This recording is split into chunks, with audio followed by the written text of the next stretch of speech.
le roi et ses enfants. Le roi Keïta, sur ses vieux jours, appela ses 3 FLS, l'aîné Mamadi, le cadet Mambi et le benjamin Kalilou. « Mes chers enfants, leur dit-il, je suis très âgé, je me sens malade ce matin, et je pense n'avoir plus que quelques jours à vivre. Comme je vous aime bien, je vais vous donner en héritage 15 tonnes d'or. J'ai fait 3 parts égales, les voici.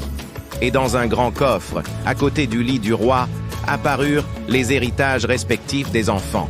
Le surlendemain, le roi Keïta rendit l'âme.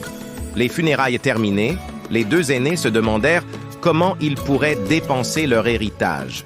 Ils achetèrent des troupeaux, firent construire des cases, parcoururent tout le pays pour offrir à leur mère et à leurs femmes les plus beaux bijoux, les plus belles étoffes.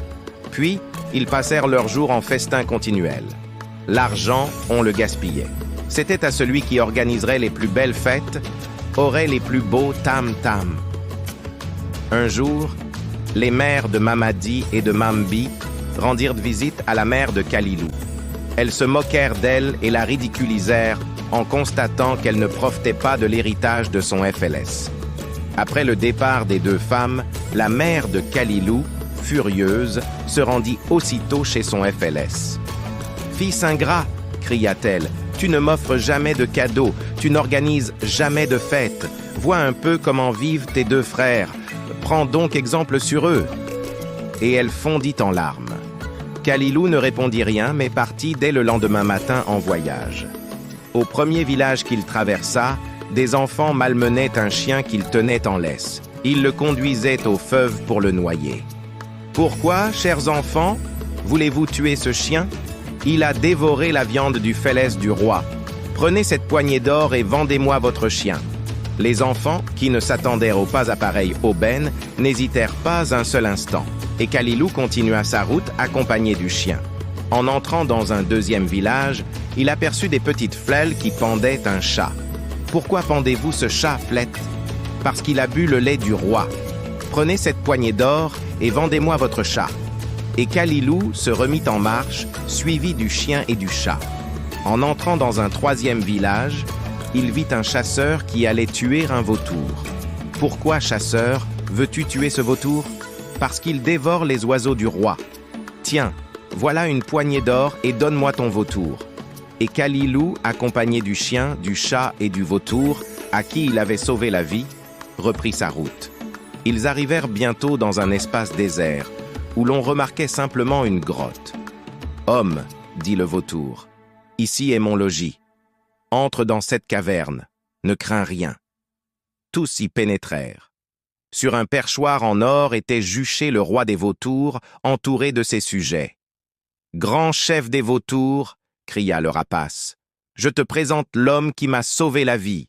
Il mérite une récompense. »« Laquelle ? » ?»« Il mérite l'anneau. » Le chef des vautours quitta son superbe perchoir, vint se poser auprès de Kalilou, ouvrit son énorme bec et dit « Homme, sous ma langue se trouve une bague magique. Prends-la, je t'en fais cadeau. Chaque fois que tu désireras quelque chose, dit Sul, ton vœu sera tout de suite exaucé, mais surtout ne perds jamais cet anneau. » Kalilou prit l'anneau et répondit « Je te remercie beaucoup, chef des vautours. Je désirerais rentrer de suite au village. » Il avait à peine terminé sa phrase qu'il fut chez lui. Sa mère vint le voir, le traita à nouveau d'enfant ingrat et se remit à pleurer. Kalilou sortit de la case, prit son anneau et dit « Je désirerais être le chef d'un grand village et avoir un riche palais comme habitation. » Un vacarme épouvantable se fit entendre. La mère effrayée sortit de la case de son FLS et vit une ville et un somptueux palais qui surgissaient de terre.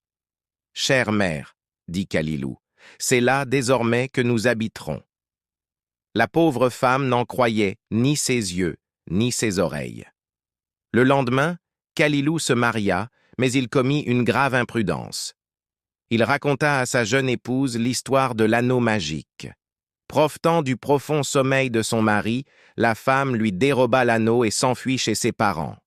Immédiatement, Kalilou se réveilla dans une pauvre case. Plus de palais, plus de ville. Le chien et le chat se consultèrent et décidèrent de récupérer l'anneau du maître. Ils arrivèrent au village de la jeune femme, près de la case où elle logeait. Le chat dit « Chien, reste près de la porte et tiens-toi prêt à t'enfuir. » Puis, il pénétra dans la case. La jeune femme était assise près du foyer. Le chat, en ronronnant, s'approcha d'elle. « Quel beau chat !» effetait la jeune épouse, et elle le caressa, le prit sur ses genoux. L'animal se laissa faire. Brusquement, il sauta à la gorge de la femme qui, tout effrayée, recula en hurlant. La bague qu'elle tenait sous la langue tomba à terre. Le chat la prit, fuit vers la porte et bondit sur le dos du chien qui détala à toute vitesse. Quelle ne fut pas la joie de Kalilou quand il revit l'anneau. Son premier soin fut de souhaiter la mort de sa femme, et depuis, il s'est bien juré de ne jamais dévoiler de secret à aucune femme, si gentille fût-elle. Le moral de cette histoire est de ne jamais raconter des secrets à qui que ce soit. On peut les utiliser contre toi. Aimez et abonnez-vous pour soutenir la chaîne.